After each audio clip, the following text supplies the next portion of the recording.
सत श्री अकाल। तुसीं पंजाबिस्तान टीवी देख रहे हो। मैं तुहाडे नाल सुखविंदर सिंह, मेरे नाल सीनियर पत्रकार जसपाल सिंह सिद्धू मौजूद ने।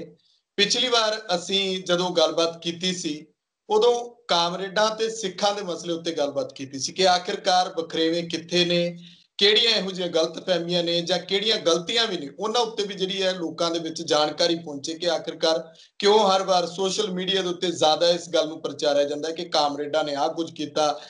ਕਾਮਰੇਡਾਂ ਦੀ ਜਿਹੜੀਆਂ ਧੜੇਬੰਦੀਆਂ ਨੇ ਉਹ ਕਹਿੰਦੀਆਂ ਨੇ ਕਿ ਸਿੱਖਾਂ ਨੇ ਜਾਂ ਖਾਲਿਸਤਾਨੀਆਂ ਨੇ ਖਾਸ ਤੌਰ ਤੇ ਉਹਨਾਂ ਨੇ ਇਹ ਕੁਝ ਕੀਤਾ। ਬੜੇ ਤਰ੍ਹਾਂ ਦੇ ਇਸ ਉੱਤੇ ਸਵਾਲ ਉੱਠਦੇ ਨੇ। ਕੁਝ ਇਹੋ ਜਿਹੇ ਜਿਹੜਾ ਕਹਿ ਲਓ ਕਿ ਇਸ ਲੜੀ ਦੇ ਵਿੱਚ ਕੁਝ ਇਹੋ ਜਿਹੇ ਹੋਰ ਸਵਾਲ ਜਿਹੜੇ ਜੁੜਦੇ ਨੇ ਜਿਨ੍ਹਾਂ ਉੱਤੇ ਗੱਲਬਾਤ ਕਰਨੀ ਲਾਜ਼ਮੀ ਸੀ। ਇਸ ਕਰਕੇ ਸਿੱਧੂ ਸਾਹਿਬ ਅੱਜ ਸਾਡੇ ਨਾਲ ਮੌਜੂਦ ਨੇ। ਸਿੱਧੂ ਸਾਹਿਬ ਸਵਾਗਤ ਹੈ ਜੀ ਤੁਹਾਡਾ ਪੰਜਾਬਿਸਤਾਨ ਟੀਵੀ ਤੇ। ਧੰਨਵਾਦ ਸਿੱਧੂ ਸਾਹਿਬ, ਸਭ ਤੋਂ ਪਹਿਲਾਂ ਅਸੀਂ ਇੱਥੋਂ ਹੀ ਸ਼ੁਰੂ ਕਰਦੇ ਹਾਂ ਕਿ ਜਿੱਥੇ ਗੱਲ ਛੱਡੀ ਸੀ ਕਿ ਸਿੱਖਾਂ ਤੇ ਕਾਮਰੇਡਾਂ ਦੇ ਮਸਲੇ ਦੇ ਉੱਤੇ ਕਾਫੀ ਜਿਹੜੇ ਗੁੰਝਲਦਾਰ ਇਹੋ ਜਿਹੇ ਸਵਾਲ ਸੀਗੇ ਜਿਹੜੇ ਹਾਲੇ ਵੀ ਰਹਿੰਦੇ ਨੇ ਕਿ ਉਹਨਾਂ ਉੱਤੇ ਗੱਲਬਾਤ ਕਰਨੀ ਚਾਹੀਦੀ ਹੈ। ਤੁਹਾਡਾ ਹੁਣ ਇਸ ਬਾਰੇ ਕੀ ਕਹਿਣਾ? ਦੇਖੋ, ਮਸਲਾ ਇਹ ਬਹੁਤ ਗੁੰਝਲਦਾਰ ਹੈ। ਇੱਕ ਗੱਲਬਾਤ ਦੇ ਵਿੱਚ ਇਹ ਕਲੀਅਰ ਨਹੀਂ ਹੋ ਸਕਦਾ ਤੇ ਮੈਂ ਚਾਹੁੰਦਾ ਜਾਂ ਚਾਹੀਦਾ ਜਿੰਨੇ ਵੀ ਸਾਡੇ ਬੁੱਧੀਜੀਵੀ ਹੈ, ਲੈਫਟ ਸਾਈਡ ਦੇ, ਸਿੱਖ ਸਾਈਡ ਦੇ ਬੁੱਧੀਜੀਵੀ ਆ, ਇਹਦੇ ਉੱਤੇ ਕਾਫੀ ਉਹ ਮੰਥਨ ਕਰਨ, ਸਾਰੀ ਚੀਜ਼ ਨੂੰ ਦੁਬਾਰਾ ਉਘੇੜਨ, ਕਿੱਥੋਂ ਚੱਲਿਆ, ਕੀ ਗੱਲਬਾਤ ਹੈ, ਇਹਦੇ ਵਿੱਚ ਸਾਡਾ ਇਹ ਕਿੱਥੋਂ ਸ਼ੁਰੂ ਹੋਈ, ਕਿਉਂ ਹੋਈ, ਇਹਦੀ ਜੜ ਕਿੱਥੇ ਹੈ, ਇਹਨੂੰ ਸਾਨੂੰ ਫਰੋਲਣਾ ਬਣਦਾ ਹੈ। ਇਸ ਕਰਕੇ ਸਾਨੂੰ ਕੋਈ ਸਡਨਲੀ ਇੱਕ ਦਿਨ ਨਹੀਂ ਹੋਇਆ ਵੀ ਇੱਥੇ ਇੱਕ ਪਾਸੇ ਸਿੱਖ ਨੌਜਵਾਨ ਹੋ ਗਏ, ਦੂਜੇ ਪਾਸੇ ਕਹਿੰਦੇ ਲੈਫਟ ਵਾਲਿਆਂ ਨਾਲ ਬਹੁਤ ਭੈੜੇ ਭੈੜੇ ਸ਼ਬਦ ਵਰਤਣ ਲੱਗ ਗਏ ਤੇ ਉਹ ਦੋਨਾਂ ਪ੍ਰਤੀ ਇੱਕ ਦੂਜੇ ਦੇ ਸ਼ਬਦ ਬਹੁਤ ਅਪਵਾਦ ਦੇ ਸ਼ਬਦ ਵਰਤੇ ਉਹਨਾਂ ਨੇ ਬੜੇ। ਇਹ ਸਾਰਾ ਕੁਝ ਸਡਨਲੀ ਨਹੀਂ ਹੋਇਆ, ਇਹਦੇ ਪਿੱਛੇ ਇੱਕ ਬੈਕਗਰਾਉਂਡ ਹੈ। ਤੇ ਸਾਡੀ ਇੱਕ, ਮੈਂ ਹੋਰ ਕਲੀਅਰ ਕਰ ਦੇਣਾ ਚਾਹੁੰਦਾ ਵੀ ਸਾਡੀ ਇੱਕ ਬਦਕਿਸਮਤੀ ਹੈ, ਨਾ ਤਾਂ 35 ਪਿਛਲੇ 30-35 ਸਾਲਾਂ ਦੇ ਵਿੱਚ ਦੀ ਸਿੱਖਾਂ ਨੇ ਵੀ ਕੋਈ ਆਪਣਾ ਰਿਵਿਊ ਨਹੀਂ ਕੀਤਾ, ਕੋਈ ਇਸ ਗੱਲ ਦੀ ਪੜਤਾਲ ਨਹੀਂ ਕੀਤੀ ਵੀ ਇਹ ਸਾਡੀ ਸਿਚੁਏਸ਼ਨ, ਸਾਡੀਆਂ ਗਲਤੀਆਂ ਕਿੱਥੇ ਹੋਈਆਂ ਸੀ, ਅਸੀਂ ਕਿੱਥੇ ਕਿੱਥੇ ਗਲਤੀ ਕੀਤੀ, ਕਿਹੜੀਆਂ ਸਾਡਾ ਸਮੱਸਿਆ, ਅਸੀਂ ਕਿੱਥੋਂ ਕਿਹੜਾ ਸਟੈਪ ਅਸੀਂ ਗਲਤ ਲਿਆ। ਕੋਈ ਪਾਰਟੀ ਵੀ ਹੈ ਸੱਚ ਕੋਈ ਇਸ ਕਿਸਮ ਦੀ ਰਹਿ ਨਹੀਂ ਗਈ ਉਹਨਾਂ ਦੀ। ਪਰ ਜੋ ਵੀ ਕੁਛ ਕਲੇਮ ਕਰਦੇ ਆ, ਦਾਅਵਾ ਕਰਦੇ ਆ ਸਿੱਖਾਂ ਨੂੰ ਲੀਡ ਕਰਨ ਦੇ, ਉਹਨਾਂ ਨੇ ਵੀ ਨਹੀਂ ਕੀਤਾ ਹਜੇ ਤੱਕ। ਇਸੇ ਕਰਕੇ ਕੋਈ ਨਵੀਂ ਗੱਲ ਨਹੀਂ ਚਲਾ ਸਕੇ। ਇਵੇਂ ਹੀ ਕਾਮਰੇਡਾਂ ਦਾ ਹੋਇਆ, ਲੈਫਟ ਵਾਲਿਆਂ ਨੇ ਵੀ ਕੋਈ ਰਿਵਿਊ ਨਹੀਂ ਕੀਤਾ। ਸਾਨੂੰ ਯਾਦ ਹੈ ਵੀ ਜਦੋਂ ਅਸੀਂ ਵੀ ਲੈਫਟ ਵਾਲਿਆਂ ਨਾਲ ਜੁੜੇ ਸੀ, ਸਾਰਾ ਲੈਂਡ ਟੂ ਦਾ ਟਿਲਰ ਨਾਰਾ ਚੱਲਿਆ ਸੀ ਤੇ ਇਹ ਇੱਥੋਂ ਤੱਕ ਹੈ ਵੀ CPI CPM ਦਾ ਵੀ ਹੁੰਦਾ ਸੀ ਵੀ ਵਾਹੀਕਾਰ ਨੂੰ ਜ਼ਮੀਨ ਉਹਦੀ ਦਵਾਈ ਜਾਵੇ। ਉਹਨਾਂ ਨੇ ਵੀ ਕਈ ਜਾ ਕੇ ਬੇਦੀ ਫਾਰਮ ਉੱਤੇ ਕਈਆਂ ਤੇ ਝੰਡੇ ਗੱਡੇ ਸੀਗੇ, ਉਹਨਾਂ ਨੇ ਵੀ ਕੀਤਾ ਸੀ। ਤੇ ਨਕਸਲਵਾੜੀ 70 ਦੇ ਦੌਰ ਦੇ ਵਿੱਚ ਨਕਸਲਵਾੜੀਆਂ ਨੇ ਵੀ ਇਹ ਸਾਰਾ ਕੁਛ ਕੀਤਾ ਤੇ ਉਹਨਾਂ ਨੇ ਹਥਿਆਰਬੰਦ ਮੂਵਮੈਂਟ 'ਚ ਕੀਤਾ, ਪਰ ਦੋਨਾਂ ਨੇ ਰਿਵਿਊ ਨਹੀਂ ਕੀਤਾ। ਨਾ ਸਿੱਖ ਸਾਈਡ ਤੋਂ ਰਿਵਿਊ ਹੋਇਆ ਤੇ ਨਾ ਇਹ ਕਮਿਊਨਿਸਟ ਸਾਈਡ ਤੋਂ, ਲੈਫਟ ਸਾਈਡ ਤੋਂ ਰਿਵਿਊ ਹੋਇਆ। ਉਹੀ ਜਿਹੜੇ ਪਰਸੈਪਸ਼ਨ ਬਣੇ ਸੀ ਜਾਂ ਉਹ ਪਰਸੈਪਸ਼ਨ ਜਿਹੜੇ ਪੁਰਾਣੇ ਬਣੇ ਵੇ ਦਿਮਾਗਾਂ ਦੇ ਵਿੱਚ, ਪੁਰਾਣੀਆਂ ਭ੍ਰਾਂਤੀਆਂ ਬਣੀਆਂ ਸੀ, ਉਹਨਾਂ ਨੂੰ ਹੁਣ ਤੱਕ ਨਾਲ ਲਈ ਫਿਰਦੇ। ਉਹ ਥੋੜੀ ਜਿਹੀ ਸਮੇਂ ਨਾਲ ਚੇਂਜ ਆ ਗਈ ਹੈ, ਪਰ ਉਹਦਾ ਜਿਹੜਾ ਤੱਤ ਰੂਪ ਵਿੱਚ ਦੋਨਾਂ ਦੀ ਇੱਕੋ ਗੱਲ ਹੀ ਖੜੀ ਹੈਗੀ। ਇਸੇ ਕਰਕੇ ਦੋ ਪੈਰਲਲ ਲਾਈਨਾਂ, ਸਮਾਨਾਂਤਰ ਲਾਈਨਾਂ ਜਿਹੜੀਆਂ ਖੜੀਆਂ ਹੋ ਜਾਂਦੀਆਂ ਤੇ ਆਪਸ ਵਿੱਚ ਦੀ ਕੋਈ ਮੇਲ ਨਹੀਂ ਬਣਦਾ। ਇਉਂ ਲੱਗਦਾ ਵੀ ਇਹ ਤਾਂ ਦੋ ਵੱਖਰੇ ਵੱਖਰੇ ਧਿਰਾਂ। ਇਹ ਵੀ ਸਾਰਾ ਕੁਝ ਹੋਇਆ। ਤੇ ਮੈਂ ਪਹਿਲੀ ਗੱਲ ਤਾਂ ਇਹ ਕਰਨਾ ਚਾਹੂੰਗਾ ਵੀ ਸਿੱਖਾਂ ਦੀ ਸੰਭਾਲ ਤੋਂ, ਜਦੋਂ ਕਿ ਮੈਂ ਬਲੂ ਸਟਾਰ ਤੇ ਹੋਰ ਸਾਰਾ ਕੁਝ ਦੇਖਿਆ, ਦਰਬਾਰ ਸਾਹਿਬ ਉੱਤੇ ਹਮਲੇ ਦੀ ਗੱਲ ਸਾਰੀ ਨੇੜੇ ਤੋਂ ਦੇਖੀ ਹੈ ਤੇ ਉਦੋਂ ਪਹਿਲਾਂ ਦੇ ਜੁੜੇ ਹੋਏ ਆ, ਰਿਪੋਰਟਿੰਗ ਕੀਤੀ ਉਹ ਸਾਰੇ ਦੀ। ਉਹਦੇ ਵਿੱਚ ਮੈਂ ਬਹੁਤੀ ਲੰਬੀ ਗੱਲ ਕਹਾਂ ਤੇ ਬਸ ਇਹ ਨੁਕਤੇ ਮਾਤਰ ਹੀ ਗੱਲ ਕਰਨੀ ਪਊਗੀ ਵੀ ਸੰਤ ਦੇ ਸਮੇਂ ਦੇ ਵਿੱਚ, ਸੰਤ ਪਿੰਡਾਂ ਵਾਲਿਆਂ ਦੇ ਸਮੇਂ ਦੇ ਵਿੱਚ ਜਦੋਂ ਮੋਰਚਾ ਚੱਲਦਾ ਸੀ, ਕੋਈ ਵੱਡਾ ਸਵਾਲ ਨਹੀਂ ਸੀ ਕਾਮਰੇਡਾਂ ਨਾਲ ਇਸ ਕਿਸਮ ਦਾ ਖੜਾ ਹੋਇਆ। ਖਾਸ ਕਰਕੇ ਜਿਸ ਤਰੀਕੇ ਨਾਲ ਸੰਤ ਹੈ, ਜਦੋਂ ਲਾਲਾ ਜਗਤ ਨਾਰਾਇਣ ਦੇ ਕਤਲ ਦੇ ਵਿੱਚ ਸਾਰਿਆਂ ਨੂੰ ਪਤਾ ਹੀ ਹੈ ਵੀ ਉਹ ਜਗਤ ਨਾਰਾਇਣ ਬਹੁਤ ਜ਼ਿਆਦਾ ਕਮਿਊਨਲ ਸੀ, ਫਿਰਕਾਪ੍ਰਸਤੀ ਤੇ ਸਿੱਖਾਂ ਵਿਰੁੱਧ ਬਹੁਤ ਬੋਲਦਾ ਸੀ ਤੇ ਟਾਰਗੇਟ ਵੀ ਬਣਿਆ। ਤੇ ਉਹਦੇ ਵਿੱਚ ਟਾਰਗੇਟ ਬਣਾਉਣ ਵਾਲਾ ਬੰਦਾ ਉਹ ਨਛੱਤਰ ਸਿੰਘ ਰੋਡੇ ਸੀ, ਜਿਹਨੂੰ ਕਿ ਸੰਤਾਂ ਨੇ ਖੁਦ ਇਨਵਾਈਟ ਵੀ ਕੀਤਾ ਹੈ। ਸਾਰਾ ਰਿਕਾਰਡ ਤੇ ਪਈ ਹੈ ਗੱਲ। ਨਛੱਤਰ ਸਿੰਘ ਰੋਡੇ ਨੇ ਆਪਣੀ ਜੀਵਨੀ ਵੀ ਲਿਖਤੀ ਜੇਲ੍ਹ 'ਚ ਆਪਣੇ ਮੌਤ ਤੋਂ ਪਹਿਲਾਂ ਨਾਭਾ ਜੇਲ੍ਹ 'ਚ ਉਹਨੇ ਲਿਖਿਆ ਸਾਰਾ, ਉਹ ਛਪੀ ਪਈ ਹੈ, ਜਿਹਦੇ 'ਚ ਕਿਹਾ ਵੀ ਸੰਤ ਮੈਨੂੰ ਜਾ ਕੇ ਖੁਦ ਪਿੰਡ ਮਿਲੇ ਰੋਡੇ, ਕਹਿੰਦੇ ਵੀ ਕੋਈ ਤੂੰ ਸਾਡਾ ਭਰਾ ਬਣ ਤੇ ਸਾਡੇ ਲਈ ਸਾਡੇ ਨਾਲ ਜੁੜ ਤੇ ਕਈ ਤੇਰੀ ਲੋੜ ਹੈ। ਫਿਰ ਉਸ ਲੋੜ ਦੇ ਵਿੱਚੋਂ ਸਾਰਾ ਕੁਝ ਨਿਕਲਿਆ ਤੇ ਸੰਤਾਂ ਨੂੰ ਪਤਾ ਸੀ ਸਾਰਾ ਵੀ ਉਹ ਨਕਸਲਵਾੜੀ ਹੈ, ਕਮਿਊਨਿਸਟ ਹੈ, ਦਾੜੀ ਕੱਟੀ ਹੋਈ ਹੈ ਤੇ ਇਸ ਕਰਕੇ ਉਦੋਂ ਵੀ ਦਾੜੀ ਕੱਟੀ ਜਦੋਂ ਮਿਲੇ ਤੇ ਇਸ ਕਰਕੇ ਕੋਈ ਉਹਨਾਂ ਨੂੰ ਸਮੱਸਿਆ ਨਹੀਂ ਸੀ। ਉਹਨਾਂ ਨੇ ਆਪਦੀ ਜਿਹੜੀ ਸੀਗੀ ਲੋੜ ਦੇ ਮੁਤਾਬਕ ਗੱਲ ਕੀਤੀ ਸਾਰੀ। ਇਸੇ ਤਰੀਕੇ ਨਾਲ ਉਹਨਾਂ ਦਿਨਾਂ ਵਿੱਚ ਦਲਵੀਰ ਸਿੰਘ ਸੀ, ਜਿਹੜਾ ਭਾਜੀ ਦਲਵੀਰ ਸਿੰਘ ਸੀ, ਜਿਹੜੇ ਉਹ ਟ੍ਰਿਬਿਊਨ ਦੇ ਪੱਤਰਕਾਰ ਸੀ, ਤੇ ਉਹ ਸੰਤਾਂ ਦੇ ਪੂਰੇ 5-6 ਸਾਲ 78 ਤੋਂ ਜੁੜ ਗਏ। 1978 ਦੀ ਨਿਰੰਕਾਰੀ ਵਿਸਾਖੀ ਤੋਂ ਲੈ ਕੇ ਉਸ ਘਟਨਾ ਤੋਂ ਲੈ ਕੇ ਤੇ ਉਹ ਅਖੀਰ ਬਲੂ ਸਟਾਰ ਤੱਕ ਸੰਤਾਂ ਦੇ ਨਾਲ ਰਹੇ ਤੇ ਸੰਤਾਂ ਨਾਲ ਬਹੁਤ ਹੀ ਜਿਹੜੀਆਂ ਖਾਸ ਅਹਿਮ ਸਿਆਸੀ ਗੱਲਾਂ ਬਾਤਾਂ ਹੁੰਦੀਆਂ ਸੀ। ਦਿੱਲੀ ਜਾਣਾ ਤਾਂ ਦਿੱਲੀ ਸੰਤ ਨਾਲ ਲੈ ਕੇ ਗਏ, ਜਿੱਥੇ ਕੋਈ ਬਹੁਤ ਵੱਡੇ ਲੈਵਲ ਦੀਆਂ ਗੱਲਾਂ ਵੀ, ਸੀਕ੍ਰੇਟ ਗੱਲਾਂ ਵੀ, ਇੰਦਰਾ ਗਾਂਧੀ ਉੱਥੇ ਉਸ ਮੌਕੇ ਤੇ ਬੜੀ ਸਿਖਰ ਤੇ ਸੀ ਤੇ ਉਹਦੇ ਨਾਲ ਕਰਨੀਆਂ ਸੀ। ਇਹ ਸਾਰਾ ਕੁਝ ਉਹਨਾਂ ਦੀਆਂ ਗੁਪਤ ਜਿੰਨੀਆਂ ਮੀਟਿੰਗਾਂ ਸੀ ਉਹਦੇ 'ਚ ਦਲਵੀਰ ਸਿੰਘ ਜਾਂਦਾ ਰਿਹਾ, ਕਿਸੇ ਨੂੰ ਕੋਈ ਪ੍ਰੋਬਲਮ ਨਹੀਂ ਆਈ। ਉਹ ਵੀ ਕਮਿਊਨਿਸਟ ਸੀਗਾ, ਉਹਨੇ ਲਾਸਟ ਮੂਮੈਂਟ ਤੱਕ ਕਦੇ ਵੀ ਖਾਲਿਸਤਾਨ ਦਾ ਹਾਮੀ ਹੋਇਆ ਨਹੀਂ। ਤੇ ਇੱਥੇ ਐਵੇਂ ਜਸਵੰਤ ਕਮਲ ਉਹ ਵੀ ਕਮਿਊਨਿਸਟ ਦੇ ਲੈਵਲ ਤੇ ਸੀ ਤੇ ਸੰਤਾਂ ਨੂੰ ਜਾ ਕੇ ਮਿਲਦਾ ਸੀ, ਲੰਬੀਆਂ ਗੱਲਾਂ ਬਾਤਾਂ ਕਰਦਾ ਸੀ। ਸੰਤਾਂ ਤੋਂ ਬਾਅਦ ਦੀ ਲੀਡਰਸ਼ਿਪ ਵੇਲੇ ਇਹ ਗੱਲ ਬਹੁਤ ਤਿੱਖੀ ਹੋਈ। ਕੁਝ ਸਟੇਟ ਨੇ ਤਿੱਖੀ ਕਰਤੀ, ਕੁਝ ਕਾਮਰੇਡਾਂ ਨੇ ਵੀ ਤਿੱਖੀ ਕਰਤੀ। ਇਹ ਸਾਰਾ ਕੁਝ ਹੋਇਆ। ਉਦੋਂ ਬਾਅਦ ਹੀ ਇਹ ਸਾਰਾ ਡਿਵੀਜ਼ਨ ਹੋਇਆ ਜਿਹੜਾ ਸਾਡੇ ਤੱਕ ਹੁਣ ਤੱਕ ਤੁਰਿਆ ਆਉਂਦਾ। ਇਹਦੇ ਤੇ ਮੰਥਨ ਹੀ ਨਹੀਂ ਹੋਇਆ, ਇਹਦੇ ਤੇ ਸਾਰੇ ਚੀਜ਼ ਨੂੰ ਰਗੜਿਆ ਨਹੀਂ ਗਿਆ, ਰਿੜਕਿਆ ਨਹੀਂ ਗਿਆ, ਸਮਝਿਆ ਨਹੀਂ ਗਿਆ। ਇਹ ਸਾਰੇ ਨੂੰ ਉਵੇਂ ਦੇ ਉਵੇਂ ਦੱਬੀ ਬੈਠੇ ਆ। ਤੁਸੀਂ ਇਹ ਦੇਖੋ ਵੀ ਜਦੋਂ ਲੈਫਟ ਵਾਲਿਆਂ ਵਿੱਚੋਂ ਸੰਤਾਂ ਦੇ ਵਿਰੁੱਧ ਸਭ ਤੋਂ ਪਹਿਲਾਂ CPM ਤੇ CPI ਵਾਲੇ ਚੱਲਦੇ ਹੁੰਦੇ ਸੀ, ਜਿਨ੍ਹਾਂ ਵਿੱਚ ਖਾਸ ਕਰਕੇ ਹਰਕਿਸ਼ਨ ਸਰਜੀਤ, ਮੰਗਤ ਰਾਮ ਪਾਸਲਾ ਜਿਹੜਾ ਅੱਜ ਕੱਲ੍ਹ ਲੀਡਰ ਬਣਿਆ ਹੋਇਆ, ਤੇ ਜਗਜੀਤ ਆਨੰਦ ਤੇ ਸਤਪਾਲ ਡਾਂਗ ਵਰਗੇ, ਇਹ ਬਲੂ ਸਟਾਰ ਦੇ ਤੋਂ ਮੋਰਚੇ ਵੇਲੇ ਹੀ ਇਹ ਵਿਰੁੱਧ ਚੱਲ ਪਏ ਸੀ ਸਾਰੇ ਸੰਤਾਂ ਦੇ। ਇਹਨਾਂ ਨੇ ਮਾਹੌਲ ਤਿਆਰ ਕੀਤਾ ਸੀ ਸਾਰਾ।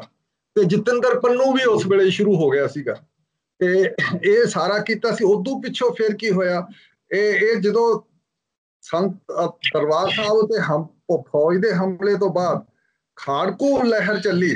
ਖਾੜਕੂ ਲਹਿਰ ਵੀ ਹਥਿਆਰਬੰਦ ਸੀ ਤੇ ਉਧਰ ਜਿਹੜੇ ਨਕਸਲਵਾੜੀ ਸੀ ਉਹ ਵੀ ਹਥਿਆਰਬੰਦ ਸੀ, ਭਾਵੇਂ ਕਿੰਨੇ ਬਚੇ ਸੀ, ਕਿੰਨਾ ਕੁ ਉਹਨਾਂ ਦਾ ਕੰਮ ਸੀ, ਵੱਖਰੀ ਗੱਲ ਹੈ। ਇਸ ਕਰਕੇ ਦੋ ਹਥਿਆਰਬੰਦ ਧਰਾਵਾਂ ਖੜੀਆਂ ਸੀਗੀਆਂ ਜਿਨ੍ਹਾਂ ਦਾ ਆਪਸ ਵਿੱਚ ਦੀ ਖੂਨੀ ਲੜਾਈਆਂ ਵੀ ਹੋਈਆਂ, ਜਿੱਥੋਂ ਫਿਰ ਬਹੁਤਾ ਇੱਕ ਦੂਜੇ ਨੂੰ ਮਾਰ ਮਰਾਈ ਵੀ ਸ਼ੁਰੂ ਹੋਈ। ਸਾਰਾ ਕੁਝ ਉਹ ਗੱਲ ਹਜੇ ਸਾਰੀ ਉਵੇਂ ਖੜੀ ਆ ਵੀ ਕਿਹਨੇ ਕੀ ਗਲਤੀ ਕੀਤੀ ਸੀ, ਕੀ ਸੀ ਕੀਤੀ। ਸਰਕਾਰ ਤੋਂ ਹਥਿਆਰ ਲੈਣ ਤੱਕ ਦੀ ਗੱਲ ਮੈਂ ਪਿਛਲੇ ਐਪੀਸੋਡ 'ਚ ਕਿਹਾ ਸੀ, ਸਰਕਾਰ ਤੋਂ ਇਹਨਾਂ ਨੇ ਹਥਿਆਰ ਵੀ ਲਏ। ਉਹ ਸਾਰੇ ਦੌਰ ਦੇ ਵਿੱਚ ਇਹਨਾਂ ਕੋਲੇ ਵੀ, ਖਾੜਕੂਆਂ ਕੋਲੇ, ਸਿੱਖ ਖਾੜਕੂਆਂ ਕੋਲੇ ਹਥਿਆਰ ਵੀ ਆਏ ਤੇ ਇਹਨਾਂ ਨੇ ਵੀ ਹਥਿਆਰ ਲਏ, ਸਰਕਾਰਾਂ ਤੋਂ ਵੀ ਲਏ ਇੱਕ ਥੋੜੇ ਜਿਹੇ ਹਿੱਸੇ ਨੇ। ਹਥਿਆਰਾਂ ਕਰਦੇ ਆ ਕਾਮਰੇਡਾਂ ਤੇ ਸਿੱਖਾਂ ਦੇ ਵਖਰੇਵੇਂ ਦੀ, ਕਿ ਭਿੰਡਰਾਂ ਵਾਲਿਆਂ ਤੋਂ ਬਾਅਦ ਖਾੜਕੂਵਾਦ ਦਾ ਜਦੋਂ ਦੌਰ ਸ਼ੁਰੂ ਹੋਇਆ, ਸਿਖਰਾਂ ਤੇ ਗਿਆ, ਉਦੋਂ ਇਹ ਸਾਰਾ ਕੁਝ ਜਿਹੜੇ ਵਖਰੇਵੇਂ ਪੈਦਾ ਹੋਏ। ਕੀ ਇਹ ਸਿਆਸੀ ਤੌਰ ਦੇ ਉੱਤੇ ਕੋਈ ਮਤਲਬ ਕਿ ਚੱਲ ਰਿਹਾ ਸੀ ਕਿ ਸਿਆਸਤ ਤੋਂ ਪ੍ਰੇਰਿਤ ਸੀ ਕਿ ਇਹਨਾਂ ਨੂੰ ਵੱਖ-ਵੱਖ ਕੀਤਾ ਜਾਏ, ਇਹਨਾਂ ਦੇ ਵਿੱਚ ਵਖਰੇਵੇਂ ਪੈਦਾ ਕੀਤੇ ਜਾਣ, ਜਾਂ ਫਿਰ ਕਾਮਰੇਡ ਆਪਣੇ ਤੌਰ ਦੇ ਉੱਤੇ ਚਾਹੁੰਦੇ ਸੀ ਕਿ ਖਾੜਕੂਆਂ ਨੂੰ ਜਿਹੜਾ ਅਸੀਂ ਇੱਕ ਪਾਸੇ ਕਰੀਏ, ਅਸੀਂ ਆਪਣੀ ਜਿਹੜੀ ਲਹਿਰ ਚਲਾਈਏ? ਦੇਖੋ ਜੀ, ਬਖਰੇਵੇਂ ਤਾਂ ਪਹਿਲਾਂ ਵੀ ਸੀਗੇ, ਇਹਦੇ 'ਚ ਕੋਈ ਸ਼ੱਕ ਵਾਲੀ ਗੱਲ ਨਹੀਂ। ਬਖਰੇਵੇਂ ਤਾਂ ਕਮਿਊਨਿਸਟਾਂ ਤੇ ਸਿੱਖਾਂ ਦੇ 47 ਵੇਲੇ ਤੋਂ ਚੱਲੇ ਆ ਰਹੇ ਸੀਗੇ ਸਾਰੇ। ਜਿਹੜੇ 1947 ਦੀ ਵੰਡ ਵੇਲੇ ਜਿਹੜਾ ਕਤਲੇਆਮ ਹੋਇਆ ਸਾਰਾ, ਉਹ ਸਿੱਖ ਵੀ ਜਿਹੜੇ ਕੁਝ ਲੀਡਰ ਸ਼ਾਮਲ ਹੋਏ ਜਾਂ ਕਾਂਗਰਸੀ ਲੀਡਰ ਸ਼ਾਮਲ ਹੋਏ, ਉਹ ਸਿੱਖ ਹੀ ਸੀ ਬਹੁਤੇ। ਤੇ ਉਹਨਾਂ ਦਾ ਕਾਮਰੇਡ ਵੀ ਵਿਰੋਧ ਕਰਦੇ ਰਹੇ ਆ ਉਦੋਂ। ਇਹ ਉੱਥੇ ਵੀ ਛੱਜਲ ਵੱਡੀ ਮਾਰਿਆ ਗਿਆ ਉਹਨਾਂ ਦਿਨਾਂ ਦੇ ਵਿੱਚ, ਜਿਹੜਾ ਵਿਰੋਧ ਕਰਾਉਂਦਾ ਸੀ ਕਾਮਰੇਡ। ਇਹ ਪੁਰਾਣਾ ਤਾਂ ਹੈ ਸਾਰਾ ਕੁਝ, ਪਰ ਸਵਾਲ ਇਹ ਹੈ ਵੀ ਦਰਬਾਰ ਸਾਹਿਬ ਉੱਤੇ ਹਮਲਾ ਕਰਨ ਦੀ ਜਿਹੜੀ ਲਾਈਨ ਸੀ, ਇਹ ਹਰਕਿਸ਼ਨ ਸਰਜੀਤ, ਜਗਜੀਤ ਸਿੰਘ ਆਨੰਦ ਤੇ ਇਹ ਜਿਹੜੇ ਬੰਦੇ ਸੀ ਸਾਰੇ, ਸਤਪਾਲ ਡਾਂਗ, ਇਹ ਇੰਦਰਾ ਗਾਂਧੀ ਵਾਲੀ ਲਾਈਨ ਤੇ ਚੱਲਦੇ ਸੀ। ਇੰਦਰਾ ਗਾਂਧੀ ਤੇ ਹਰਕਿਸ਼ਨ ਸਰਜੀਤ ਤਾਂ ਬਹੁਤ ਨੇੜੇ ਸੀ ਤੇ ਇਸ ਕਰਕੇ ਇੰਦਰਾ ਗਾਂਧੀ ਦੀ ਲਾਈਨ ਸੀ। ਇੰਦਰਾ ਗਾਂਧੀ ਮਾਸਕੋ ਦੇ ਨੇੜੇ ਸੀ, ਸੋਵੀਅਤ ਯੂਨੀਅਨ ਉਦੋਂ ਸੀਗਾ ਸਾਰਾ, ਸੋਵੀਅਤ ਯੂਨੀਅਨ ਦੇ ਨੇੜੇ ਸੀ। ਤੇ ਉਹ ਮਾਸਕੋ ਲਾਈਨ ਇਹ ਸੀ ਵੀ ਇੰਦਰਾ ਗਾਂਧੀ ਦੀ ਸਪੋਰਟ ਕਰਨੀ ਹੈ, ਦਿੱਲੀ ਦੀ ਸਪੋਰਟ ਕਰਨੀ ਹੈ, ਤੇ ਸਿੱਖਾਂ ਦਾ ਵਿਰੋਧ ਆਟੋਮੈਟਿਕਲੀ ਸਿੱਖਾਂ ਦਾ ਵਿਰੋਧ ਹੋਣਾ ਹੀ ਸੀ। तो सिखा का विरोध किया उन्होंने, पर उदों पिछों उन्हों का सिखा का विरोध हथियारबंद नहीं किया उन्होंने, बड़े शब्द ही बड़े वो सारा उन्होंने बड़ा बोले बहुत वो सिखां दे खिलाफ ये सारे बंदे ते देश नूं तोड़दे आ पाकिस्तान दी ये सारी साजिश है सारा कुछ वो कम्युनिस्ट लीडरां ने बोलिया पर जदों हथियारबंद मार मराई दा काम होया उदों बाद दा होया इस करके वखरेवे पहला दे चले आउंदे सी ओह जदों हथियारबंद लड़ाई दा रूप होया ओह 85 86 तो बाद शुरू होया ते इस करके ओहदी जिहड़ी रहंद खूंद आ ओहदा जिहड़ा असर है वो मनां च खड़ा है जिहड़ा हुण तक चलिया आउंदा साडे सारा कुछ इस करके सानू समझना पऊगा मंथन नहीं किया रिव्यू नहीं किया दोनों साइडों ते इस करके असी सिख ये कहते हैं दूसरा जिहड़ा सब तो वड्डी गल है जिहड़ी सिखां दी वो हुई भी 86 तो बाद सिखां दे विच मूवमेंट इत्थे जिहड़ी एक मास मूवमेंट चलदी सी वो 86 दी खालिस्तान दी 29 अप्रैल 1986 ਨੂੰ ਜਦੋਂ ਖਾਲਿਸਤਾਨ ਦਾ ਅਨਾਉਂਸਮੈਂਟ ਹੋ ਗਿਆ ਉਦੋਂ ਪਿੱਛੋਂ ਤਾਂ ਕੋਈ ਪਬਲਿਕ ਮਾਸ ਮੂਵਮੈਂਟ ਸਿੱਖਾਂ ਦੀ ਰਹਿ ਨਹੀਂ ਫੈਡਰੇਸ਼ਨ ਦੀ ਜਿਹੜੀ ਮੂਵਮੈਂਟ ਸੀ ਉਹ ਖਤਮ ਹੋ ਗਈ ਸੀ ਕੋਈ ਮਾਸ ਮੂਵਮੈਂਟ ਨਹੀਂ ਸੀ ਰਹਿ ਗਈ ਤੇ ਇਸ ਕਰਕੇ ਪਬਲਿਕ ਦਾ ਲੋਕਾਂ 'ਚ ਕੰਮ ਨਹੀਂ ਸੀ ਹਥਿਆਰਬੰਦ ਬੰਦਿਆਂ ਦਾ ਕੰਮ ਸੀ ਫਿਰ ਉਹਨਾਂ ਦੀ ਸਪੋਰਟ ਦੇ ਉੱਤੇ ਡਾਇਸਪੋਰਾ ਦੇ ਸਿੱਖ ਸੀ ਸਾਡੇ ਬਾਹਰਲੇ ਸਿੱਖ ਜਿਹਨੂੰ ਡਾਇਸਪੋਰਾ ਸਿੱਖ ਕਹਿੰਦੇ ਡਾਇਸਪੋਰਾ ਸਿੱਖ ਹਮੇਸ਼ਾ ਉਹ ਸ਼ਰਮਾਏਦਾਰ ਤੇ ਇੰਪੀਰੀਅਲਿਸਟ ਕੰਟਰੀਆਂ 'ਚ ਰਹਿੰਦੇ ਆ कनेडा अमरीका आस्ट्रेलिया तो उदों जाते नहीं सी बहुते लोग इन्हां मुल्कां च इंग्लैंड वगैरह ये शर्माएदार मुल्क है शर्माएदार मुल्कां दे विच एक खास किस्म का कल्चर है सियासी पोलीटिकल ते आम कल्चर भी एंटी कॉमरेड हैगा ही उत्थे उत्थे रैड स्केयर कहंदे सीगे उत्थे 60वें 70वें विच अमेरिका दे विच रैड स्केयर नां दी एक मूवमेंट चलाई सरकार वल्लों भी कॉमनिस्ट दा बहुत कुछ कर देंगे इन्हां तो बचो सारा कुछ चलो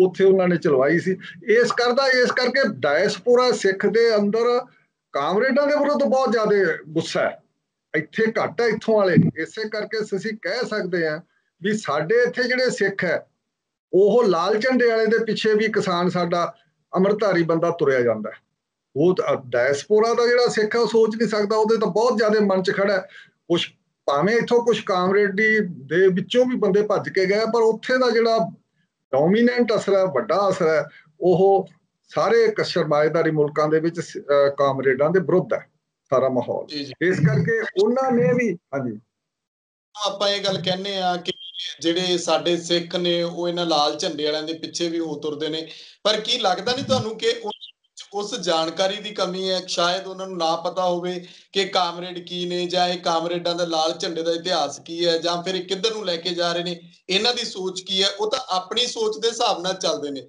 ਕਿ ਜੇ ਸਾਡੀ ਗੱਲ ਕਰ ਰਹੇ ਨੇ ਜੇ ਅੱਜ ਆਪਾਂ ਅੰਦੋਲਨ ਦੀ ਲਈਏ ਕਿ ਜੇ ਸਾਡੀ ਗੱਲ ਕਰ ਰਹੇ ਨੇ ਕਿਸਾਨ ਅੰਦੋਲਨ ਵਾਲੇ ਸਾਡੀ ਗੱਲ ਕਰ ਰਹੇ ਨੇ ਸਾਡੇ ਕਿਸਾਨ ਲੀਡਰ ਨੇ ਸ਼ਾਇਦ ਜਿਹੜੇ ਬਹੁਤੇ ਸਿੱਖਾਂ ਦੀ ਜਦੋਂ ਆਪਾਂ ਪਿੰਡਾਂ ਦੇ ਵਿੱਚ ਵਸਦੇ ਸਿੱਖਾਂ ਦੀ ਗੱਲ ਕਰਦੇ ਆ ਉਹਨਾਂ ਨੂੰ ਬਹੁਤਿਆਂ ਨੂੰ ਨਹੀਂ ਪਤਾ ਹੋਣਾ ਕਿ ਇਹਨਾਂ ਦੀ ਪਿੱਛੇ ਕਾਮਰੇਡੀ ਸੋਚ ਹੈ शायद ना जानकारी हो नहीं कामरेडी सोच एज सच नहीं भी कामरेडी सोच का मतलब ही इनकलाब इनकलाब लियाउण ले जा रहे हैं सानू तैयार करके जां सानू असीं जानते हैं इन्हां दा एक वड्डा मोटिव कामरेडां दा इनकलाब लियाउण दा किते होऊगा वो सारा कुछ भी वो भी होएगा पर जदों किसानी नूं नाल लड़ रहे हैं किसानी दी लीडरशिप उन्हां दे कोल है जिहड़े भी ग्रुपां कोले है उत्थे इनकलाब दे नारे उंज लगदे रहण पर इनकलाब लैण नहीं जा रहे ਉਹਦੇ ਇਸ ਕਿਸਮ ਦੀ ਪੋਲੀਟੀਕਲ ਟ੍ਰੇਨਿੰਗ ਤੇ ਪੋਲੀਟੀਕਲ ਸਕੂਲਿੰਗ ਨਹੀਂ ਹੋ ਰਹੀ ਵੀ ਅਸੀਂ ਹੁਣ ਇਨਕਲਾਬ ਲੈਣ ਜਾ ਰਹੇ ਹਾਂ ਇਨਕਲਾਬ ਲਈ ਅਸੀਂ ਸਾਰਾ ਕੁਝ ਕਰਦੇ ਹਾਂ ਉੱਥੇ ਜਿਹੜੀ ਇੱਕ ਸਭ ਤੋਂ ਪਹਿਲੀ ਵੱਡੀ ਗੱਲ ਹੈ ਲੜਾਈ ਜਿਹੜੀ ਉਹ ਕਾਮਰੇਡਾਂ ਦਾ ਵੀ ਇੱਥੇ ਬਹੁਤ ਵੱਡਾ ਆਪਸ ਵਿੱਚ ਦੀ ਤਬਦੀਲੀ ਹੋਈ ਹੈ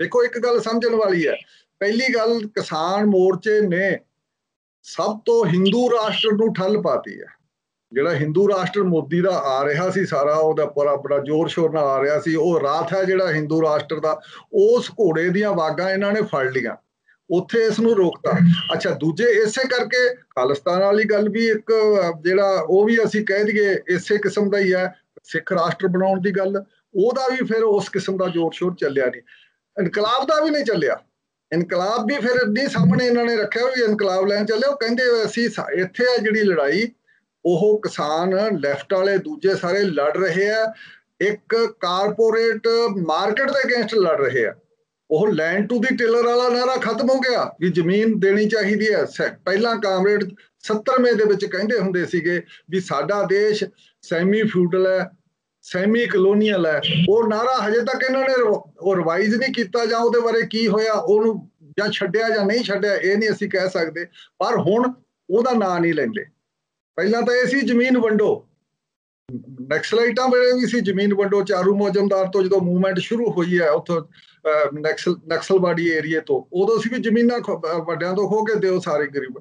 ਉਹ ਗੱਲ ਤੇ ਕਿਤੇ ਨਾਰਾ ਨਹੀਂ ਹੈ, ਨਾ ਇਹਨਾਂ ਕੋਲੇ ਆ ਨਾ ਕਿਸੇ ਕੋਲੇ। ਹੁਣ ਸਾਡੀ ਲੜਾਈ ਹੈ ਜਿਹੜੀ ਕਿਸਾਨੀ ਦੀ ਲੜਾਈ ਹੈ, 6 ਮਹੀਨੇ ਤੋਂ ਵੱਧ ਬੈਠੇ ਆ, ਉਹ ਬਹੁਤ ਵੱਡੀ ਲੜਾਈ ਆ। ਉਹ ਵੈਸੇ ਅੰਤਰਰਾਸ਼ਟਰੀ ਇੰਟਰਨੈਸ਼ਨਲ ਲੈਵਲ ਦੀ ਲੜਾਈ ਹੈ।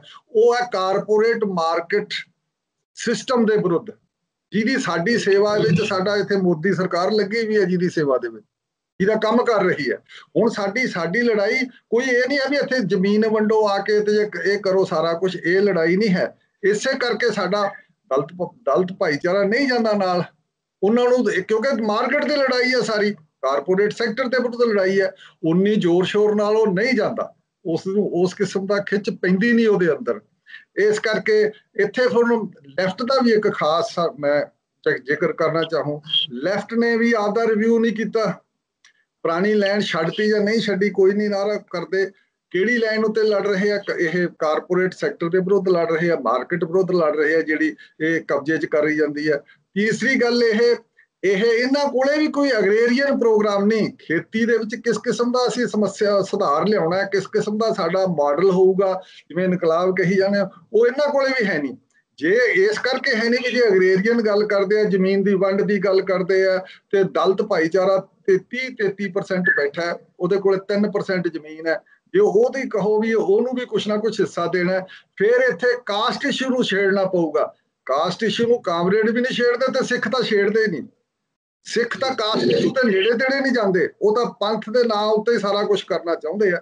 ਉਹ ਵੀ ਨਹੀਂ ਕਾਸਟ ਇਸ਼ੂ ਛੇੜਦੇ ਗੱਲ, ਤੇ ਇਹ ਕਾਮਰੇਡ ਵੀ ਨਹੀਂ ਛੇੜਦੇ। ਇਸ ਕਰਕੇ ਕਾਮਰੇਡਾਂ ਕੋਲੇ ਨੂੰ ਐਡਰੈਸ ਕਰਨਾ ਪਏਗਾ, ਸੰਬੋਧਨ ਹੋਣਾ ਪਵੇਗਾ ਕਾਸਟ ਇਸ਼ੂ ਨੂੰ, ਜੇ ਉਹਨਾਂ ਨੇ ਐਗਰੇਰੀਅਨ ਪ੍ਰੋਗਰਾਮ ਬਣਾਉਣਾ। ਬੜੀ ਇਹ ਵੀ ਹੈਰਾਨੀ ਦੀ ਗੱਲ ਹੈ ਕਾਮਰੇਡਾਂ ਲਈ। ਮੈਂ ਇਹ ਚੈਲੰਜ ਦੇ ਲੈਵਲ ਤੇ ਕਹਿੰਦਾਗਾ ਸਾਰੀ ਗੱਲ ਵੀ ਉਹ ਇਹਦਾ ਸਾਨੂੰ ਜਵਾਬ ਦੇਣ, ਲੈਫਟ ਵਾਲੇ ਵੀ ਜਵਾਬ ਦੇਣ ਜਿਹੜੇ ਲੀਡਰ ਹੈ, ਵੀ ਤੁਸੀਂ ਜਿਹੜਾ ਸਾਰਾ ਵਰਲਡ ਬੈਂਕ ਵਾਲੇ ਕਈ ਸਾਡੇ ਜਿਹੜੇ ਇਕਨੋਮਿਸਟ ਆ, ਜਿਹੜੇ ਮੇਨ ਇਹਨਾਂ ਦੀਆਂ ਥਾਵਾਂ ਤੇ ਬੋਲਦੇ ਆ, ਇਹਨਾਂ ਦੇ ਵੱਡੇ ਵੱਡੇ ਭਾਸ਼ਣ ਦਿੰਦੇ ਜਾਂ ਜਿਨ੍ਹਾਂ ਦੀ ਗੱਲ ਸੁਣਦੇ ਆ, ਉਹ ਸਾਰੇ ਵਰਲਡ ਬੈਂਕ ਦੇ ਕ੍ਰਿਟੀਕ ਵਾਲੇ ਆ ਵੀ ਜ਼ਮੀਨ ਜੀ ਹੁਣ ਛੋਟਾ ਕਿਸਾਨ ਤਾਂ ਇਥੋਂ ਨਿਕਲ ਜੂ ਜ਼ਮੀਨ ਤੋਂ, ਤੇ ਹੁਣ ਵੱਡੇ ਥਾਂ ਤੇ ਇਕੱਠੀ ਹੋਈ ਜਾਂਦੀ ਹੈ, ਸਲੋ ਪ੍ਰੋਸੈਸ ਚੱਲ ਰਿਹਾ। ਵੱਡੇ ਕਿਸਾਨ ਨਹੀਂ ਹੈ, ਜਿਹੜੀ ਵੱਡਾ ਖੇਤ ਆ ਉਹੀ ਵਾਈਬਲ ਹੈ, ਉਹੀ ਵਾਹੀ ਕਰਨ ਦੇ ਯੋਗ ਹੈ, ਉਹੀ ਕਰ ਸਕਦੇ ਹੋ। ਇਹ ਵੀ ਅੰਦਰੋਂ ਅੰਦਰੀ ਉਹੀ ਕੁਝ ਕਰ ਰਹੇ ਆ। ਇਹ ਇਸੇ ਕਰਕੇ ਇਹ ਜਿਹੜਾ ਸਿਸਟਮ ਹੈ ਐਗਰੀਕਲਚਰ ਦਾ, ਉਹਨੂੰ ਬਦਲਣਾ ਨਹੀਂ ਚਾਹੁੰਦੇ। ਇਹ ਕੋਆਪਰੇਟਿਵ ਐਗਰੀਕਲਚਰ ਦਾ ਸਿਸਟਮ ਨਹੀਂ ਲਿਆਉਣਾ ਚਾਹੁੰਦੇ, ਉਹਦੇ ਦੀ ਗੱਲ ਹੀ ਨਹੀਂ ਕਰਨਗੇ। ਸਿਰਫ ਕਰਦੇ ਆ ਭਾਵਾਂ ਦੀ ਗੱਲ, ਖਾਦ ਦੀ ਗੱਲ, ਕਣਕ ਦੇ ਪ੍ਰੋਡਿਊਸ ਦੀ ਗੱਲ, ਤੁਹਾਡੇ ਸਾਰਾ ਜਿਹੜਾ ਤੁਹਾਡੇ ਪ੍ਰੋਡਕਸ਼ਨ ਹੈ ਉਹਦਾ ਭਾਅ ਠੀਕ ਮਿਲੇ, ਤੇ ਇਹ ਤੁਹਾਨੂੰ ਡੀਜ਼ਲ ਠੀਕ ਰੇਟ ਤੇ ਮਿਲੇ, ਤੁਹਾਨੂੰ ਖਾਦ ਇਦੋਂ ਕਹਾਂ ਇਹ ਵੀ ਨਹੀਂ ਜਾਂਦੇ। ਇਹਨਾਂ ਕੋਲੇ ਅਗਰੇਰੀਅਨ ਪ੍ਰੋਗਰਾਮ ਇਹਨਾਂ ਕੋਲੇ ਵੀ ਹੈ ਨਹੀਂ। ਤੇ ਦੂਜੇ ਪਾਸੇ ਸਾਡੇ ਜਿਹੜੇ ਸਿੱਖ ਭਾਈ ਹੈ, ਉਹਨਾਂ ਕੋਲ ਤਾਂ ਹੈ ਹੀ ਨਹੀਂ ਕੋਈ ਪ੍ਰੋਗਰਾਮ। ਉਹ ਤਾਂ ਉਸ ਕਰਕੇ ਉਹ ਡਾਇਸਪੋਰਾ ਹੀ ਜਿਹੜਾ ਆਪਦਾ ਚਲਾਉਣਾ ਚਾਹੁੰਦਾ, ਤੇ ਇਸ ਕਰਕੇ ਹੈ ਨਹੀਂ। ਇਹ ਉਹਨਾਂ ਦਾ ਆਰਥਿਕਤਾ ਪਿਛਲੀ ਵਾਰੀ ਵੀ ਮੈਂ ਬੜੇ ਜ਼ੋਰ ਸ਼ੋਰ ਨਾਲ ਇਸ ਗੱਲ ਤੇ ਆਪਾਂ ਕੀਤੀ ਸੀਗੀ ਵੀ ਉਹਨਾਂ ਕੋਲ ਤਾਂ ਕੋਈ ਆਪਣਾ ਪ੍ਰੋਗਰਾਮ ਬਹੁਤ ਸਾਲਾਂ ਤੋਂ ਚਲਾਇਆ ਹੀ ਨਹੀਂ ਸਿੱਖਾਂ ਨੇ ਤਾਂ ਇਸ ਕਿਸਮ ਦਾ, ਵੀ ਜਿਹਦੇ ਉੱਤੇ ਤੁਸੀਂ ਵਿਚਾਰੇ ਛੋਟੀ ਕਿਸਾਨੀ ਹੈ ਜਿਹੜੀ 1-2 ਏਕੜ ਵਾਲੀ, ਜਿਹੜੀ ਨੰਜੀ ਨੂੰ ਨਾ ਮਜ਼ਦੂਰੀ ਮਿਲਣੀ ਹੈ ਨਾ ਮਜ਼ਦੂਰੀ ਕਰ ਸਕਣੀ ਹੈ, ਉਹ ਬੈਠੇ ਆ ਧਰਨਾ ਦੇ। ਜ਼ਿੰਦਗੀ ਮੌਤ ਦਾ ਸਵਾਲ ਹੈ ਉਹਨਾਂ ਦਾ, ਉਹਨਾਂ ਦੀ ਸਰਵਾਈਵਲ ਦਾ ਕੁਐਸਚਨ ਹੈ। ਉੱਥੇ ਜਾ ਕੇ ਤੁਸੀਂ ਉਹਨਾਂ ਲਈ ਵੀ ਕੀ ਕਰਨਾ ਕੀ ਨਹੀਂ ਕਰਨਾ, ਉਹ ਸਾਡੇ ਸਿੱਖ ਆਰਗੇਨਾਈਜੇਸ਼ਨਾਂ ਕੋਲੇ ਜਵਾਬ ਹੈ ਨਹੀਂ। ਇਸੇ ਕਰਕੇ ਸਾਡੀ ਸਿੱਖ ਕੋਈ ਜਥੇਬੰਦੀ ਬਣ ਨਹੀਂ ਰਹੀ। ਇਕੱਲੇ ਸਿੱਖੀ ਦੇ ਨਾਰਿਆਂ ਉੱਤੇ ਨਹੀਂ ਚੱਲ ਸਕਦਾ ਸਾਰਾ ਕੁਝ, ਸਿੱਖੀ ਦੇ ਪੰਥ ਦੇ ਨਾਰਿਆਂ ਉੱਤੇ ਨਹੀਂ ਚੱਲ ਸਕਦਾ। ਪੰਥ ਨੂੰ ਨਾਲ ਉਹਨਾਂ ਦੇ ਆਰਥਿਕ ਤੇ ਸਮਾਜਿਕ ਜਿਹੜੇ ਪ੍ਰੋਗਰਾਮ ਹੈ ਉਹ ਵੀ ਸਾਨੂੰ ਨਾਲ ਚਲਾਉਣੇ ਪੈਣਗੇ। ਉਹਦੇ 'ਚ ਅਸੀਂ ਜਾਤ ਪਾਤ ਨੂੰ ਐਡਰੈਸ ਨਹੀਂ ਹੁੰਦੇ, ਸਿੱਖੀ 'ਚ ਉਹਨੂੰ ਸੰਬੋਧਨ ਨਹੀਂ ਹੁੰਦੇ ਵੀ ਕੀ ਕਰਨਾ ਚਾਹੀਦਾ। ਅਸੀਂ ਉਹਨੂੰ ਛਪਾਉਣੇ ਆ, ਉਹਦੇ ਤੇ ਪਰਦਾਫਾਸ਼ੀ ਕਰਦੇ ਆ, ਕਾਮਰੇਡ ਵੀ ਕਰਦੇ ਆ। ਇਹਨਾਂ ਨੇ ਵੀ ਬੜੇ ਸਾਲਾਂ ਤੋਂ ਪਿੱਛੇ ਜਿਹੜਾ ਸਤਪਾਲ ਡਾਂਗੇ ਵਰਗੇ ਵਗੈਰਾ ਸੀ, ਜਿਹੜਾ ਜੋ ਕਮਿਊਨਿਸਟ 1920-25 ਦੀ ਲਹਿਰ ਚੱਲੀ ਹੈ, ਉਦੋਂ ਉਸ ਵੇਲੇ ਡਾਕਟਰ ਅੰਬੇਦਕਰ ਨਾਲ ਲੜਾਈ ਇੱਥੋਂ ਹੋਈ ਸੀਗੀ ਸਾਡੀ ਇਹਨਾਂ ਦੀ ਕਾਮਰੇਡਾਂ ਦੀ, ਵੀ ਇਹ ਜਾਤ ਪਾਤ ਦੇ ਇਸ਼ੂ ਨੂੰ ਐਡਰੈਸ ਨਹੀਂ ਸੀ ਕਰਦੇ, ਉਹਨੂੰ ਛੁਪਾਉਂਦੇ ਸੀ, ਪਾਸੇ ਸੁੱਟਦੇ ਸੀ। ਅੱਜ ਤੱਕ ਵੀ ਸੁੱਟੀ ਜਾ ਰਹੇ ਆ ਦੋਨੋਂ ਪਾਸੇ ਇਹ ਸਮੱਸਿਆ। ਹੁਣ ਸਾਨੂੰ ਇਹ ਦੋਨਾਂ ਸਾਈਡਾਂ ਦੀ ਗੱਲ ਨੂੰ ਸਮਝਣਾ ਪਊਗਾ ਚੰਗੇ ਤਰੀਕੇ ਨਾਲ ਕਿ ਗੱਲ ਕਿਹੜੀ ਕਿੱਥੇ ਖੜੀ ਹੈ, ਤਾਂ ਅਸੀਂ ਆਪਸ ਵਿੱਚ ਦੀ ਨੇੜੇ ਆ ਸਕਦੇ ਹਾਂ। ਇੱਥੇ ਡਾਇਸਪੋਰਾ ਦੀ ਗੱਲ ਨਹੀਂ ਚੱਲਣੀ, ਇਕੱਲਾ ਖਾਲਿਸਤਾਨ ਦਾ ਨਾਰਾ ਮਾਰੋ ਤੇ ਉਹ ਸਾਰਾ ਚੱਲ ਜੂ ਤੁਹਾਡਾ ਕੰਮ, ਹੁਣ ਨਹੀਂ ਚੱਲ ਸਕਦਾ, ਮੁਸ਼ਕਲ ਹੈ। ਬਿਲਕੁਲ ਬਿਲਕੁਲ ਬਿਲਕੁਲ ਸਿੱਧੂ ਸਾਹਿਬ, ਜਦੋਂ ਆਪਾਂ ਮੈਂ ਫਿਰ ਥੋੜਾ ਕਿਸਾਨੀ ਅੰਦੋਲਨ ਦੇ ਉੱਤੇ ਜਦੋਂ ਤੁਹਾਡੀ ਗੱਲਾਂ ਵਿੱਚ ਇੱਕ ਧਿਆਨ ਵਿੱਚ ਆਉਂਦਾ ਕਿ ਜਦੋਂ ਉੱਥੇ ਜਿਹੜਾ ਦਿੱਲੀ ਦੀਆਂ ਬਰੂਹਾਂ ਤੇ ਜੋ ਕੁਝ ਚੱਲ ਰਿਹਾ ਉਹਦੇ ਵਿਚਾਲੇ ਇਹ ਸਭ ਤੋਂ ਵੱਡਾ ਮੁੱਦਾ ਜਿਹੜਾ ਉਹ ਸਾਹਮਣੇ ਆਇਆ ਕਿ ਜਦੋਂ ਇਹ ਆਪਸ ਵਿੱਚ ਉਲਝ ਗਏ, ਕਾਮਰੇਡ ਕੌਣ ਨੇ, ਸਿੱਖ ਕੌਣ ਨੇ, ਖਾਲਿਸਤਾਨੀ ਕੌਣ ਨੇ, ਜਾਂ ਤੋਂ ਸਟੇਜ ਤੋਂ ਜੋ ਕੁਝ ਰਾਜੇਵਾਲ ਸਾਹਿਬ ਨੇ ਕਿਹਾ, ਜਾਂ ਜੋ ਸਿੱਧੂ ਸਾਹਿਬ ਦੇ ਵਿੱਚ ਮੇਰੇ ਧਿਆਨ ਵਿੱਚ ਇਹ ਸਟੇਜ ਤੇ ਬੈਠੇ ਕਮਿਊਨਿਸਟ ਪਾਰਟੀ ਦੀ ਸੋਚ ਉਸ ਅੰਦੋਲਨ ਨੂੰ ਚਲਾਉਣ ਦੀ ਗੱਲ ਕਰਦੇ ਨੇ ਕਿ ਉਹ ਕਾਮਰੇਡ ਤੇ ਆ ਜਾਣ। ਤੁਹਾਨੂੰ ਲੱਗਦਾ ਕਿ ਲੋਕ ਸਾਥ ਨੇ ਨਾ ਤਾਂ ਆਪਣੇ ਆਪ ਨੂੰ ਖਾਲਿਸਤਾਨੀ ਕਹਿੰਦੇ ਨੇ, ਨਾ ਉਹ ਆਪਣੇ ਆਪ ਨੂੰ ਕਾਮਰੇਡ ਕਹਿੰਦੇ ਨੇ, ਅਸੀਂ ਨਿਰੋਲ ਕਿਸ ਸਿਰਫ ਕਿਸਾਨਾਂ ਜਾਂ ਪੰਜਾਬੀਆਂ, ਅਸੀਂ ਕੋਈ ਤੋਂ ਕੁਝ ਨਹੀਂ, ਅਸੀਂ ਤੁਹਾਡੇ ਜਿਹੜਾ ਕਮਿਊਨਿਟੀ ਜਿਹੜੀ ਤੁਹਾਡੀ ਇੱਕ ਅਸੀਂ ਉਹ ਤੋਂ ਕੁਝ। ਹਾਂ ਬਿਲਕੁਲ, ਇਹ ਕਾਫੀ ਹੱਦ ਤੱਕ ਪਹਿਲੀ ਗੱਲ ਤਾਂ ਇਹ ਸਾਨੂੰ ਸਪਸ਼ਟ ਹੈ ਵੀ ਕਿਸਾਨੀ ਅੰਦੋਲਨ ਹੈ ਜਿਹੜਾ ਹੁਣ ਉਹਦੇ ਵਿੱਚ ਜਿੰਨੀ ਜਾਨ ਹੈ, ਜਿੰਨੀ ਸਪਿਰਿਟ ਹੈ, ਉਹ ਸਿੱਖੀ ਸਪਿਰਿਟ ਹੈ।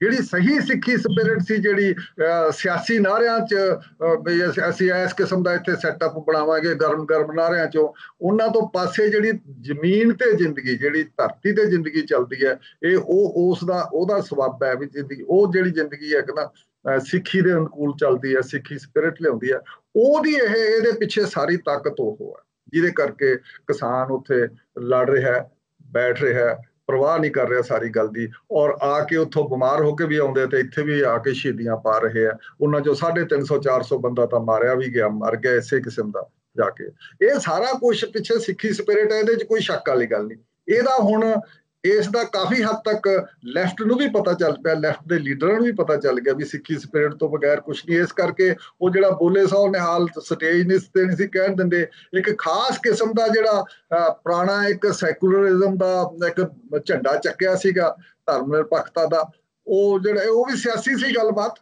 ਉਹ ਕਲਚਰ ਨਾਲ ਜੁੜੀ ਵੀ ਗੱਲਬਾਤ ਹੈ ਨਹੀਂ ਸੀਗੀ ਸਾਰੀ। ਉਹ ਹੁਣ ਉਸ ਝੰਡੇ ਨੂੰ ਇਹਨਾਂ ਨੂੰ ਥੱਲੇ ਕਰਨਾ ਪਿਆ ਤੇ ਹੁਣ ਇਹਨਾਂ ਨੂੰ ਸਮਝਣਾ ਪਿਆ ਵੀ ਇਹ ਜਦੋਂ ਹੁਣ ਤੁਸੀਂ ਦੇਖੋ ਵੀ ਜਿਹੜਾ ਸਿੱਖ ਕਿਸਾਨ ਉੱਥੇ ਲੜ ਰਿਹਾ, ਉਹ ਜਦੋਂ ਗਰੇਵਾਲ ਤੇ ਆਪਣਾ ਹਰਫ ਦੂਜਾ ਕਿਹੜਾ ਉਸਦੇ ਨਾਲ ਦੋਨੋਂ ਜਿਹੜੇ ਗਾਉਂਦੇ ਆ ਉੱਥੇ, ਕਮਰ ਗਰੇਵਾਲ ਤੇ ਜਿਹੜਾ ਹਰਫ ਚੀਮਾ ਦਾ ਉੱਥੇ ਗਾਇਆ, ਜਿਹੜਾ ਪਾਤਸ਼ਾਹੀ ਦੀ ਗੱਲ ਕੀਤੀ ਹੈ, ਉਹ ਕਹਿੰਦਾ ਵੀ ਗੁਰੂ ਤੇਗ ਬਹਾਦਰ ਜੀ ਜਿਵੇਂ ਸ਼ਹੀਦੀ ਪਾਉਣ ਗਏ ਸੀ, ਅਸੀਂ ਸ਼ਹੀਦੀ ਪਾਉਣ ਇੱਥੇ ਆਏ ਹੈਗੇ, ਅਸੀਂ ਗੁਰੂ ਤੇਗ ਬਹਾਦਰ ਦੇ ਪਿੱਛੇ ਆ ਰਹੇ ਹਾਂ।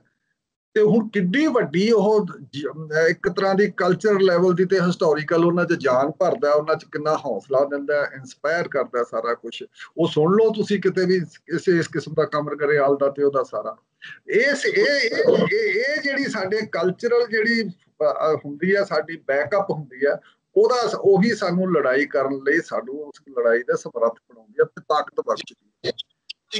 ਮੇਰਾ ਹੁਣ ਆਖਰੀ ਸਵਾਲ ਹੈ ਕਿ ਜਦੋਂ ਅਸੀਂ ਕਾਮਰੇਡਾਂ ਵੱਲ ਦੇਖਦੇ ਹਾਂ, ਉਹ ਕਿਤੇ ਨਾ ਕਿਤੇ ਦੇਸ਼ ਦੇ ਵਿੱਚ ਰਹਿ ਕੇ ਰਾਸ਼ਟਰਵਾਦ ਦੇ ਰਾਗ ਨੂੰ ਲਾ ਲਓ ਕਿ ਅਸੀਂ ਦੇਸ਼ ਦੇ ਵਿੱਚ ਰਹਿ ਕੇ ਤਬਦੀਲੀਆਂ ਲਿਆਉਣ ਦੀ ਗੱਲ ਕਰਨੀ ਹੈ।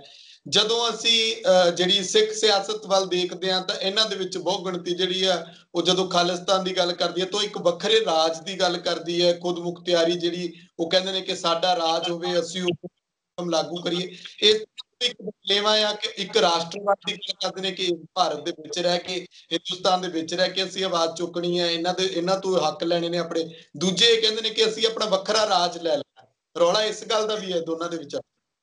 ਦੇਖੋ ਇਸ ਕਿਸਮ ਦਾ ਜਿਹੜਾ ਫਰਿੰਜ ਜਾਂ ਛੋਟਾ ਜਿਹਾ ਹਿੱਸਾ ਰਹੂਗਾ ਜਿਹੜਾ ਕਹੋ ਵੀ ਅਸੀਂ ਵੱਖਰਾ ਰਾਜ ਕਰਕੇ, ਜਿਹੜਾ ਪ੍ਰੈਕਟੀਕਲੀ ਗੱਲ ਚੱਲ ਰਿਹਾ, ਉਹ ਸਿੱਖ ਹਰਿਆਣੇ ਦੇ ਕਿਸਾਨ ਨਾਲ ਮੋਢਾ ਲਾ ਕੇ ਆ, ਉਹਨੇ ਸਗੋਂ ਲੀਡ ਕੀਤਾ ਹਰਿਆਣੇ ਦੇ ਕਿਸਾਨ ਨੂੰ, ਯੂਪੀ ਦੇ ਕਿਸਾਨ ਨੂੰ ਲੀਡ ਕੀਤਾ, ਰਾਜਸਥਾਨ ਦੇ ਕਿਸਾਨ ਨੂੰ ਅਗਵਾਈ ਦਿੱਤੀ ਹੈ। ਉਹ ਸਭਾ ਤੋਂ ਐਕਚੁਅਲੀ ਅਗਵਾਈ ਦਾ ਉਹ ਹਰਾਵਲ ਦਸਤਾ ਬਣਿਆਗਾ, ਅਗਵਾਈ ਦਿੱਤੀ ਹੈ ਉਸਨੂੰ। ਇਹ ਨਾ ਸਮਝੋ ਵੀ ਉਹ ਵੱਖਰੀ ਆਪਦਾ ਵੱਖਰਾ ਕੋਈ ਕਰਨਾ ਚਾਹੁੰਦਾ ਉਸ ਲੈਵਲ ਦੀ ਸਿਆਸਤ। ਇਹ ਯੁੱਗ ਹੈ ਨਾ ਜਿਹੜਾ ਵੱਖਰੇ ਹੋਣ ਦਾ ਯੁੱਗ ਸੀ, ਸਾਰਾ ਨੇਸ਼ਨ ਸਟੇਟ ਬਣਾਉਣ ਦਾ ਯੁੱਗ ਸੀ। ਜੇ ਅਸੀਂ ਆਪਦਾ ਵੱਖਰੇ ਹੋਣ ਦੀ ਗੱਲ ਕਰਾਂਗੇ ਤਾਂ ਹਿੰਦੂ ਰਾਸ਼ਟਰ ਵੀ ਆਪਣੇ ਆਪ 'ਚ ਬਣ ਜਾਣਾ ਚਾਹੀਦਾ। ਉਹਨਾਂ ਨੂੰ ਵੀ ਉਸ ਕਿਸਮ ਦਾ ਰਾਸ਼ਟਰ ਬਣਾਉਣ ਦਾ ਤਾਂ ਫਿਰ ਸਾਰਿਆਂ ਨੂੰ ਧਰਮ ਦੇ ਨਾਂ ਤੇ ਹੱਕ ਹੈ। ਇਹ ਰਾਸ਼ਟਰ ਬਣਾਉਣ ਦੇ ਯੁੱਗ ਹੈ ਜਿਹੜੇ ਇਹ 1940 ਦੇ ਵਿੱਚ ਸ਼ੁਰੂ ਹੋਏ ਸੀਗੇ, ਧਰਮ ਦੇ ਨਾਂ ਉੱਤੇ ਨੇਸ਼ਨ ਸਟੇਟਾਂ ਖੜੀਆਂ ਕਰਨੀਆਂ। ਇਹ ਅੱਜ ਦੇ ਯੁੱਗ ਦਾ ਦੌਰ ਨਹੀਂ ਹੈ, ਅਸੀਂ ਸਾਰਾ ਕੁਝ ਬਦਲ ਗਿਆ। ਇਸ ਕਰਕੇ ਉਹਨਾਂ ਦਾ ਤਾਂ ਇਹ ਪ੍ਰੈਕਟੀਕਲੀ ਗੱਲ ਇਹ ਆ ਵੀ ਮੈਜੋਰਿਟੀ ਸਿੱਖ ਨੂੰ ਉਹ ਨਾਰਾ ਨਹੀਂ ਪਾਉਂਦਾ, ਉਹ ਆਪਣੀਆਂ ਮੰਗਾਂ ਤੇ ਜਿਉਣ ਦੀਆਂ ਲੋੜਾਂ ਲਈ ਉਹ ਲੜਦੇ ਆ। ਪਰ ਇਹਨਾਂ ਦੇ ਪਿੱਛੇ ਵੀ, ਉਹਨਾਂ ਦੀ ਲੜਾਈ ਦੇ ਪਿੱਛੇ ਵੀ ਫੈਡਰਲਿਜ਼ਮ ਲਈ ਲੜਾਈ ਵਿੱਚ ਖੜੀ ਹੈ। ਜਦੋਂ ਕਹਿੰਦੇ ਵੀ ਪੰਜਾਬ ਤੁਸੀਂ ਕਿਵੇਂ ਬਣਾਤਾ ਸੈਂਟਰ ਨੇ ਸਾਡੇ ਤੇ ਕਾਨੂੰਨ, ਫੈਡਰਲਿਜ਼ਮ ਦੀ ਲੜਾਈ ਲਈ ਵੀ ਉਹ ਲੜ ਰਹੇ ਆ। ਸਿਆਸੀ ਲੜਾਈ ਹੈ ਇਹ ਨਾ ਕਹਿ ਦੋ ਵੀ ਸਿਆਸੀ ਮੰਗ ਭਾਵੇਂ ਨਹੀਂ, ਪਰ ਇਹ ਹੈ ਸਾਰੀ ਸਿਆਸੀ ਲੜਾਈ। ਔਰ ਉਸ ਕਿਸਮ ਦੀ ਲੜਾਈ ਹੈ ਜਿਹੜੀ ਇੱਕ ਵੱਧ ਅਧਿਕਾਰਾਂ ਦੀ ਲੜਾਈ ਹੈ। ਜਿਸ ਕਿਸਮ ਦਾ 84 ਦੇ ਵਿੱਚ ਮੋਰਚਾ ਲੱਗਿਆ ਸੀ ਅਨੰਦਪੁਰ ਸਾਹਿਬ ਦੇ ਰੈਜ਼ੋਲੂਸ਼ਨ ਤੇ, ਲੜਾਈ ਉਸੇ ਸਪਿਰਿਟ ਦੀ ਲੜਾਈ ਹੈ, ਸ਼ਬਦ ਨਹੀਂ ਹੈ ਉਹ। ਤੇ ਦੂਜੇ ਪਾਸੇ ਜਿਹੜਾ ਲੈਫਟ ਦੀ ਗੱਲਬਾਤ ਹੈ, ਉਹਨਾਂ ਦਾ ਰਾਸ਼ਟਰਵਾਦ, ਉਹ ਵੀ ਰਾਸ਼ਟਰਵਾਦ ਉਸ ਕਿਸਮ ਦਾ ਇਨਕਲਾਬ ਵੀ ਅਸੀਂ ਦਿੱਲੀ, ਨਵੀਂ ਦਿੱਲੀ ਜਿਹੜੀ ਸਾਰੀ ਸੱਤਾ ਹੈ, ਅਸੀਂ ਉਹਨੂੰ ਓਵਰਥਰੋ ਕਰਕੇ ਇੱਥੇ ਹੁਣ ਅਸੀਂ ਨਵਾਂ ਲਿਆਉਣਾ ਹੈ। ਤੇ ਉਹ ਜਿਹੜਾ ਯੁੱਗ ਸੀ, ਉਹ ਇੰਡਸਟਰੀਅਲ ਯੁੱਗ ਦਾ ਜਿਹੜਾ ਪੁਰਾਣਾ ਕਲਾਸੀਕਲ ਮਾਰਕਸਿਜ਼ਮ ਸੀ, ਉਸ ਕਿਸਮ ਦੀ ਗੱਲਬਾਤ ਸੀ। ਕਲਾਸੀਕਲ ਜਿਹੜਾ ਮਾਰਕਸਿਜ਼ਮ ਸੀ, ਵੈਸੇ ਤਾਂ ਹਰ ਏਰੀਆ ਦੇ ਵਿੱਚ ਮਾਰਕਸਿਜ਼ਮ ਦੀ ਆਪਣੀ ਇੰਟਰਪ੍ਰੀਟੇਸ਼ਨ ਹੁੰਦੀ ਆ। ਸਾਡੀ ਇੰਟਰਪ੍ਰੀਟੇਸ਼ਨ ਇਹ ਹੋ ਗਈ 84 ਦੇ ਵਿੱਚ, ਇਸ ਕਿਸਮ ਦੀ ਵਿਆਖਿਆ ਕੀਤੀ ਅਸੀਂ ਮਾਰਕਸਵਾਦੀ, ਇੰਡੀਜੀਨਸ ਮਾਰਕਸਵਾਦ ਅਸੀਂ ਇੱਥੇ ਲੈ ਆਏ। ਉਹ ਮਾਰਕਸਵਾਦ ਦੇ ਵਿੱਚ ਅਸੀਂ ਕੀ ਕੀਤਾ, ਸਟੇਟ ਦੇ ਨਾਲ ਹੀ ਜੁੜ ਗਏ ਸੀਗੇ ਸਾਰੇ। ਜਿਹੜਾ ਵੀ ਨਵੀਂ ਦਿੱਲੀ ਦਾ ਜਾਂ ਕਾਂਗਰਸ ਦਾ ਏਜੰਡਾ ਸੀਗਾ, ਬੀਜੇਪੀ ਦਾ ਏਜੰਡਾ ਸੀ, ਤੇ ਉਹੀ ਏਜੰਡਾ ਕਾਮਰੇਡਾਂ ਦਾ ਏਜੰਡਾ ਆ ਗਿਆ ਸੀ ਨੇੜੇ ਤੇੜੇ, ਵੀ ਦੇਸ਼ ਦੀ ਯੂਨਿਟੀ ਇੰਟੈਗ੍ਰਿਟੀ ਨੂੰ ਬਚਾਉਣਾ।